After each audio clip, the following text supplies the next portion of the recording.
this tutorial, I'll show you how to add pictures into a Canva presentation. Let's begin with this presentation. If we delete the existing image, you'll see a placeholder frame. Frames make adding pictures effortless.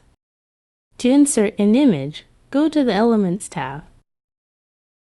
You can use your own photos or Canva stock images. Let's grab one from Canva's library. Click and drag the image over the frame, then drop it in. Double-click the image to adjust or crop it within the frame.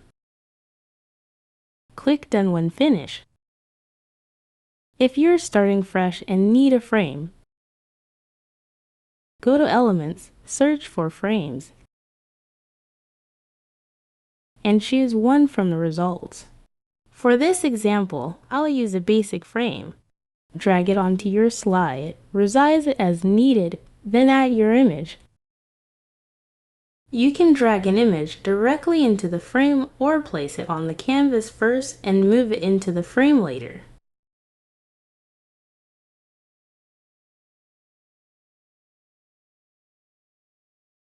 This flexibility makes designing presentations in Canva simple.